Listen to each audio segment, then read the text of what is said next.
Hermoso Padre Celestial, esta noche nos gozamos en tu presencia, porque sabemos que el resultado de esta reunión será algo bueno para nosotros, un regalo más de tu parte para nosotros a través de tu palabra. Te pedimos que nos preparemos, que nuestro corazón, nuestra mente esté atenta, lista, receptiva, para no perder detalle, porque tú eres un Padre de detalles. Gracias, gracias porque todo lo que nosotros podríamos desear, esperar, querer, lo tenemos en ti, mi Dios. Bendecimos este tiempo, lo pedimos que sea fructífero y que lleguemos a aquello que tú has preparado para nosotros. Te damos gracias y te alabamos en el nombre de Cristo Jesús. Amén. Bueno, hoy vamos a tocar una parte de un tema extenso en el cual tenemos muchas enseñanzas en la palabra y que hoy vamos a hacer simplemente una introducción. Vamos a hablar de la primogenitura. En los tiempos bíblicos, en los tiempos de la historia de Israel, la primogenitura era algo muy importante, pues las familias habitaban todas reunidas, todas mayormente muchas veces en una misma tienda, a la cual se le iban agregando áreas como privadas, como habitaciones, en algunas ocasiones pues como ya en forma de campamento, con la reunión de varias tiendas donde cada uno de los miembros de esa familia pues hacía su habitación, pero habitaban en común. Y entonces la riqueza del jefe de esa familia pues la trabajaba toda la familia y todo lo que aportaba de bienestar pues beneficiaba a toda la familia.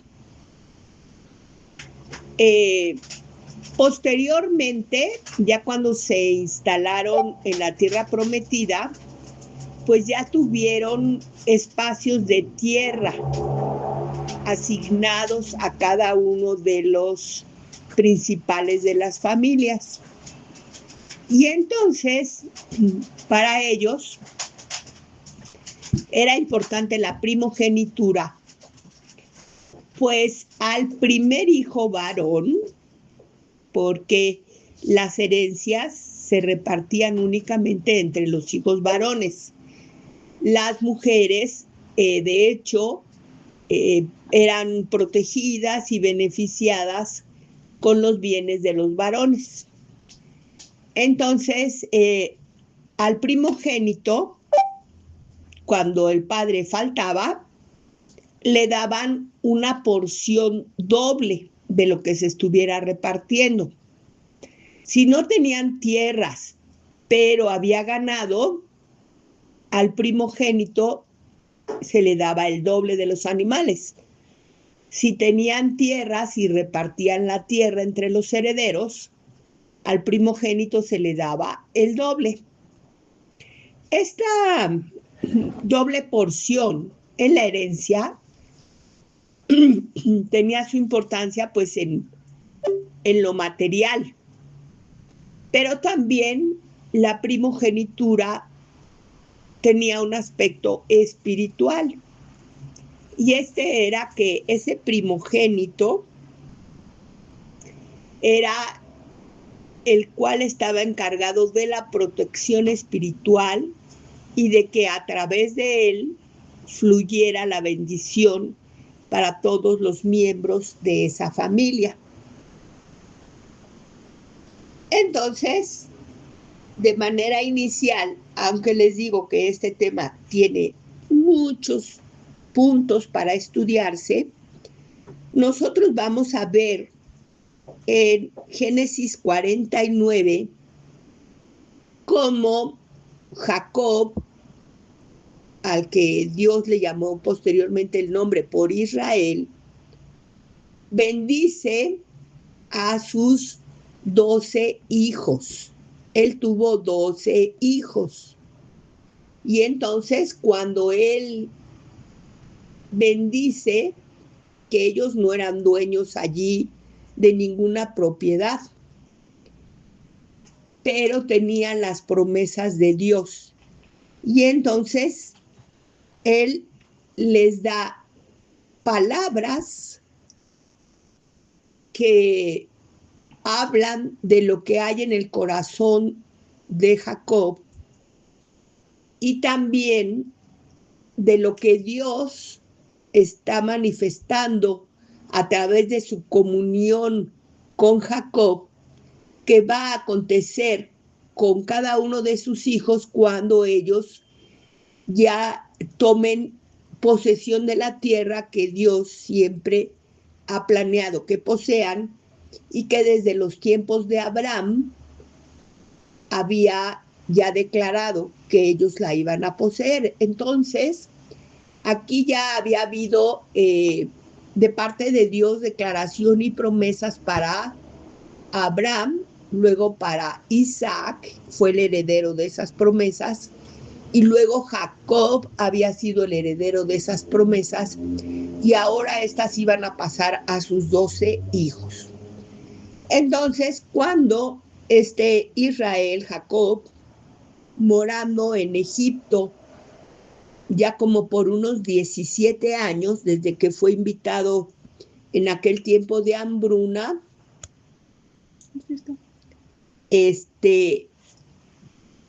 habían pasado unos 17 años y ya él está en cama en sus últimos tiempos y decide llamar a todos sus hijos.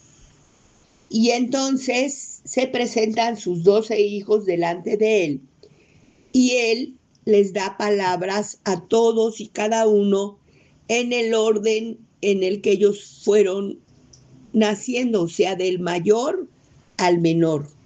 Y entonces empieza hablando a Rubén. Sus 10 hijos habían sido engendrados entre la hermana de Raquel, por la cual él trabajó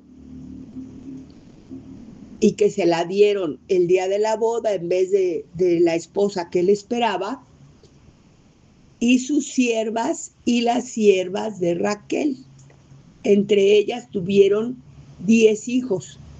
Y Raquel, la mujer que él amaba profundamente, le dio, después de mucho tiempo, 2 hijos. Entonces, él habla primero a Rubén y le dice: Rubén, eres el mayor, eres fuerte, eres poderoso, pero tú agraviaste gravemente a tu padre, lo ofendiste profundamente, tú te envileciste con tus actos. Ahorita no quiero entrar en profundidad porque recordemos que este estudio, número 1, es una introducción y número 2 es no muy extenso. Pero ya les dije, se encuentra en Génesis 49, donde pueden ir y encontrar el detalle de todo esto que les estoy contando. Porque aquí estas no son exactamente las palabras que Jacob les declaró, ya están pues como resumidas. Pero entonces le dice te envileciste. Y por eso, por ese acto, por esas acciones tuyas, no puede ser considerado como el primogénito. O sea, tú no vas a recibir la primogenitura. Nosotros vemos, al estudiar el término y el asunto de las primogenituras a través de la Biblia, que con toda la importancia que el pueblo le daba, muchas veces por el plan perfecto de Dios no recibían los beneficios y el transcurso de la historia siguiendo ese principio de la primogenitura. Aquí vemos un caso en que el primogénito no va a recibir esa primogenitura y la razón fue ese agravio que había hecho en contra de su padre. Después nombra a Simeón y a Leví y les dice: ustedes son armas de iniquidad. No deseo ninguna conexión espiritual con ustedes, porque son iracundos, violentos, y entonces los apartaré y serán esparcidos. Posteriormente menciona a Judá y a él le dice: Judá, cachorro de león, todos tus hermanos y los pueblos, todos te alabarán. Tus enemigos se inclinarán delante de ti. Tú tendrás el cetro y serás el legislador del pueblo.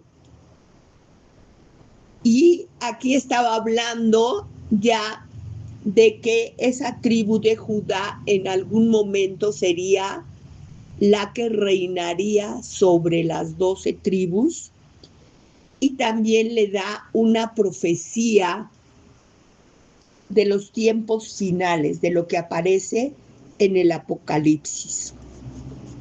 Luego llama a Zebulón y le dice: tú serás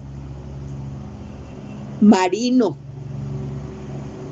prosperarás tremendamente a través del comercio, dominarás en los puertos, tendrás muchas naves. Posterior le habla a Isaacar. E Isaacar tenía un carácter muy diferente a todo lo que hemos mencionado antes. Él tenía un espíritu de servicio, él era un servidor, trabajador y muy esforzado, y se gozaba en brindar servicio a todos los demás. Llama enseguida a Dan, y le dice: tú engendrarás jueces, pero eres demasiado astuto, y por ello tienes tendencia a las estrategias, al engaño, y de alguna forma esto te hace tener una inclinación hacia la traición. Posteriormente llama a Gad. A él le dice: tú serás guerrero, dirigente de ejércitos. Él era belicoso, pero no en mala manera. Él tenía un carácter firme y resistente. Luego llama a su hijo Aser y a él le dice que él se dedicará a la agricultura y debido a esa agricultura él va a ser muy productivo, va a ser muy bien visto, muy bien recibido, va a tener mucho reconocimiento de la gente y va a ser muy próspero. Posteriormente llama a Neftalí. Y este joven también era de un carácter muy específico y muy diferente, que nos parece tal vez un poco increíble de pensar que en ese grupo de 12 hermanos que se movían en esa historia, hubiera personas con unas formas de ser tan diferentes unas de otras. A este Neftalí le dice que él es pacífico, que tiene un espíritu libre, que su temperamento es relajado y es capaz de expresar las cosas a través de palabras hermosas. Nosotros diríamos ahora que era, de hecho, como un poeta. Llama entonces a José, el hijo mayor que tuvo con Raquel, la mujer que él amaba. Y cuando José se acerca, se nota la solemnidad que él imprime a ese momento. Es algo especial. Aquí nosotros, si analizamos un poquito las palabras, las actitudes de Jacob, vemos que había ciertos hijos que habían creado en el padre más aprecio y otros que habían creado menos aprecio y otros que definitivamente se habían como hecho una distancia con el padre. Desgraciadamente, esa es la normalidad de las familias.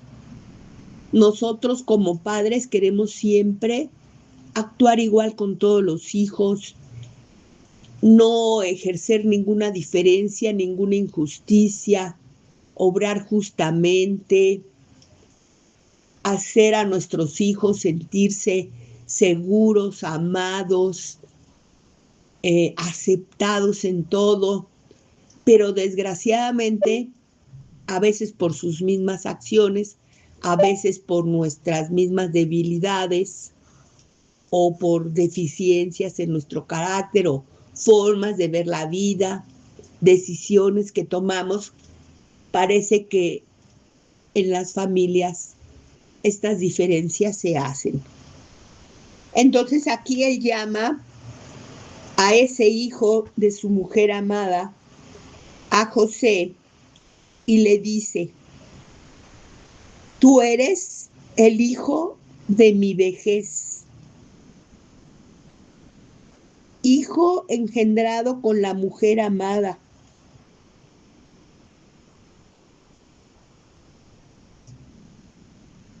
Cuando yo te creí muerto, de hecho para mí volviste a la vida, te encontré con vida.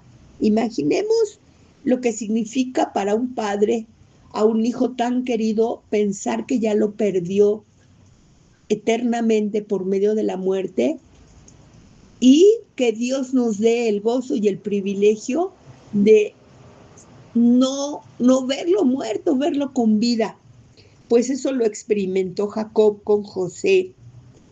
Y entonces invoca sobre José una enorme bendición.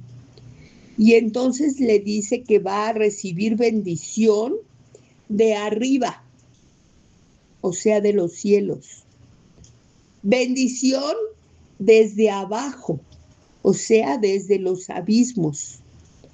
Bendiciones de los pechos y bendiciones del vientre. A nosotros nos parece muy extraño escuchar que hay bendiciones de los pechos y del vientre, pero nosotros, si vemos nuestra estructura, vemos que eso nos está hablando de en sí todo donde tenemos nosotros la vida. Entre los pechos y el vientre, lo demás pues están las extremidades que nos auxilian y todo, pero la vida, el corazón, el hígado, los riñones, todo lo que late en nuestro ser y nos genera la vida está en esos pechos y en ese vientre. Y entonces quiere decir que todo su interior de Jacob, desde ahí, con todo su aliento, con toda su vitalidad, él envía esa bendición a ese hijo.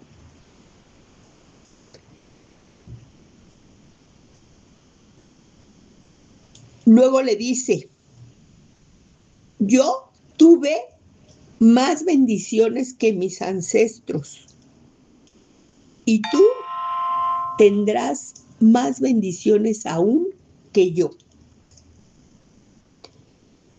Por último, viene su hijo menor, tenido también con Raquel, su hijo Benjamín, y también él era muy apreciado para Jacob, pues era el más pequeño. Normalmente en las familias dicen que el más chico es el consentido. Y tal vez no, pero es al que pues los más grandes se dan cuenta cuánto cuidado les prodiga a uno cuando son pequeños. Y ahí le dice, tu descendencia será guerrera, guerrera poderosa, este Benjamín. Y aquí vemos, ahí terminan las bendiciones que Jacob da para sus 12 hijos. Pero aquí podemos ver cómo él no oculta, ni enmascara, ni disfraza, ni suaviza nada.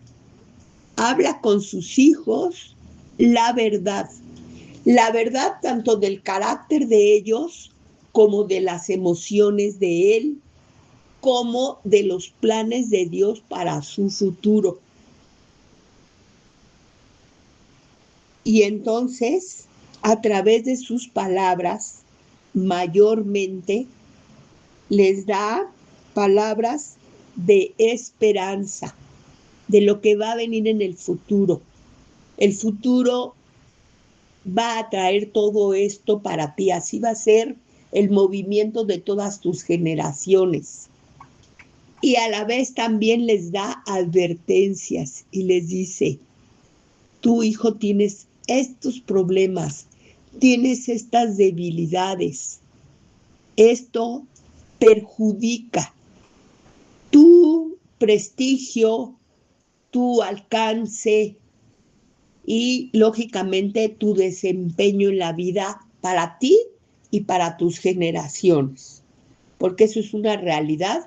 Nosotros venimos todos y cada uno de nosotros arrastrando cosas, algunas veces son cualidades, y qué bueno, pero también defectos y hasta consecuencias de pecado de nuestros ancestros. Aquí vemos cómo el Padre conoce a profundidad a cada uno de sus hijos y sabe cómo son y qué hacen y qué pueden llegar a ser. A veces nosotros como hijos no lo consideramos, despreciamos que eso que nos están hablando nuestros padres no tienen la razón, no están fundamentados, las cosas son de otra forma. Pero es sabio considerar que nuestros padres nos han pensado en nosotros, nos han amado, nos han querido, nos han cuidado, aún antes de nacer nosotros.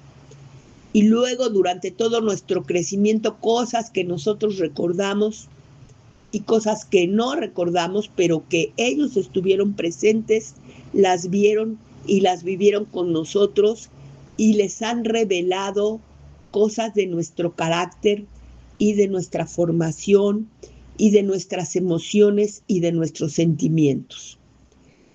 Entonces, la enseñanza en esta vez es un poco considerar que como padres debemos de tener una relación muy cercana con Dios, porque a través de esa relación cercana es como Dios nos va a hablar de los planes para la vida de nuestra descendencia.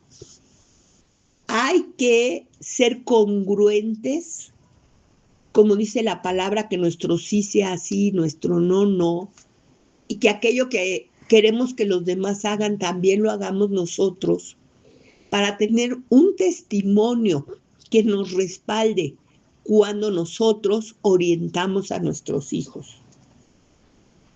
Y también aprender cómo el poder de las palabras de los padres tienen efectos por generaciones, como en este caso, donde cuando todavía nada se iniciaba, ya Jacob estaba declarando el futuro. Entonces yo les invito a que lean ese capítulo 49 de Génesis y lo van a ver con todo detalle y van a reconocer cómo muchos otros aspectos del padre expresando el conocimiento de sus hijos. Vamos a despedirnos y espero que nos quede presente la importancia de este término de la primogenitura y seguiremos hablando puntos acerca de ello. Ay, Padre, en unos relatos tan sencillos como un padre despidiéndose de sus hijos porque ya va a dejar esta vida, cuántas cosas tú nos declaras, cuántas cosas tú nos enseñas. Y Padre, nosotros queremos ser entendidos, no queremos perder un solo detalle, queremos analizar palabra por palabra, punto por punto, y ver cómo esa declaración en tu palabra se aplica a nuestras vidas, nos transforma, nos ayuda, nos edifica. Y Padre, queremos seguir tu ejemplo, porque tú eres el mejor ejemplo de un padre, de tu amor, de cómo nos hablas siempre con la verdad, aunque a veces esa verdad ni la creemos o no la aceptamos o no la recibimos. Como tus consejos también a veces los conocemos y sabemos que tienes razón y sabemos que tú eres infinitamente más sabio y sin embargo, como que no los seguimos.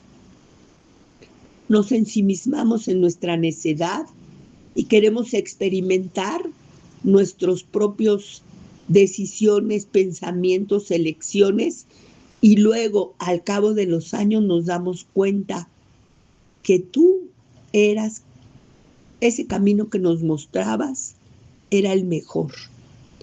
Queremos, Padre, aprender a seguirte, a obedecerte, a reconocerte en todos nuestros caminos, dejar fuera de nosotros toda esa rebeldía, esa autosuficiencia que no nos produce nada bueno.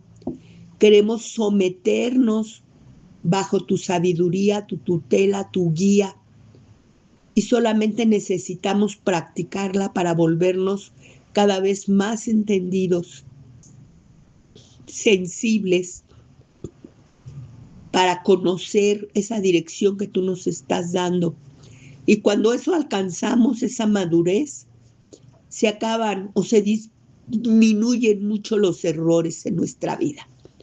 Gracias, Padre, te alabamos, te damos gracias, honra, gloria y adoración. por siempre, para ti en el nombre de nuestro precioso Salvador, Cristo Jesús. Amén.